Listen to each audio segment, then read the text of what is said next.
Hi friends, welcome to Nisharose kitchen. നമുക്കിന്ന് weight ലോസിന് വളരെ ഈസി ആയിട്ട് ഒരു വെജിറ്റബിൾ സാലഡ് തയ്യാറാക്കാം. അതിനായിട്ട് ഞാൻ കുറച്ച് കുക്കുംബർ എടുത്തൊരു പാത്രത്തിൽ ഇതുപോലെ ചെറിയ കഷ്ണങ്ങളായിട്ട് എടുത്തു വെച്ചിട്ടുണ്ട്. പിന്നെ നമുക്ക് വേണ്ടത് വളരെ ഈസി ആയിട്ട് തന്നെ നമുക്ക് വീട്ടിൽ തയ്യാറാക്കിയെടുക്കാം. അതുപോലെ തന്നെ പ്രോട്ടീൻ റിച്ച് ആയിട്ടുള്ള നമ്മുടെ പീനട്ട് ഇതാണ്ട് ഞാൻ പുഴുങ്ങി വെച്ചിട്ടുണ്ട്. ആദ്യം നമ്മൾ കുറച്ച് കുക്കുംബർ എടുത്തു. അതിനുശേഷം അതിലേക്ക് കുറച്ച് പീനട്ട് നമ്മളിട്ട് കൊടുക്കുന്നു. പുഴുങ്ങി വെച്ചിരിക്കുന്നതാണ്.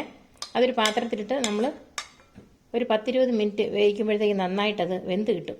പിന്നെ നമുക്ക് വേണ്ടത് സവോളയാണ്. സവോള ചെറുതായിട്ട് ഞാൻ ഇതുപോലെ അരിഞ്ഞു വെച്ചിട്ടുണ്ട്. അത് നമുക്ക് ഇതിനകത്തേക്ക് ഇട്ട് കൊടുക്കാം. അതിനുശേഷം നമുക്ക് ക്യാപ്സിക്കം ഇട്ട് കൊടുക്കാം. ഇതുപോലെ ഗ്രീൻ ക്യാപ്സിക്കം എടുത്ത് ചെറുതായിട്ട് നമ്മൾ ഇതുപോലെ ചെറിയ പീസുകളാക്കി എടുത്ത് വെച്ചിരിക്കുന്നതാണ്. അതൊരു പകുതി മതി. അതുപോലെ സവോള ഞാൻ പകുതിയാണ് എടുത്തിട്ടുള്ളത്.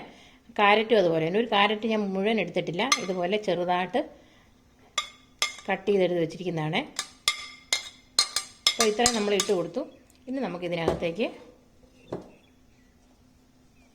കുറച്ച് കുരുമുളക് പൊടി, പെപ്പർ പൊടിച്ചതാണ് ഇട്ട് കൊടുക്കാം.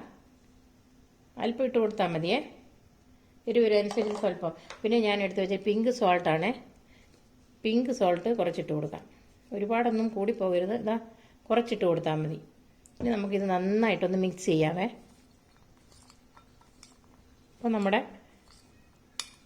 വെയിറ്റ് ലോസിനുള്ള വെജിറ്റബിൾ സാലഡ് ഇവിടെ തയ്യാറായി കഴിഞ്ഞിട്ടുണ്ട്.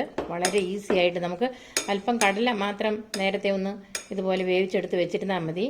കുറേശ്ശെ എടുത്തിട്ട് ഇതുപോലെ തയ്യാറാക്കിയാൽ നമുക്ക് വെയിറ്റ് ലോസിനും അതുപോലെ വിശപ്പൊക്കെ മാറാൻ വളരെ നല്ല ഒരു സാലഡാണിത്. അപ്പം നിങ്ങളെല്ലാവരും ഇതൊന്ന് തയ്യാറാക്കി നോക്കണം. വളരെ ഈസി ആയിട്ട് നമുക്കിത് തയ്യാറാക്കി കഴിക്കാവുന്നേ ഉള്ളൂ. കുട്ടികൾക്കൊക്കെ ആണെങ്കിലും ചെറിയ ഒരു സ്നാക്സ് ആയിട്ട് നമുക്കിതിങ്ങനെ വെജിറ്റബിൾ സാലഡ് തയ്യാറാക്കി കൊടുക്കാം. വളരെ നല്ലതാണ്. ഹെൽത്തി ആയിട്ടുള്ള ഒരു ഫുഡാണിത്. വളരെ ഈസി ആയിട്ട് തന്നെ നമുക്ക് തയ്യാറാക്കി എടുക്കാവുന്നതാണ്. അപ്പോൾ ഇത് റെഡി ആയിട്ടുണ്ട്. നിങ്ങൾക്ക് ഈ വീഡിയോ ഇഷ്ടമായെന്ന് ഞാൻ വിചാരിക്കുന്നു. ഇഷ്ടമായെങ്കിൽ ഞങ്ങളുടെ ചാനൽ സബ്സ്ക്രൈബ് ചെയ്യാൻ മറക്കരുത്. തൊട്ടടുത്ത് കാണുന്ന ബെൽ ബട്ടൺ കൂടി പ്രസ് ചെയ്യാൻ വേണം. താങ്ക്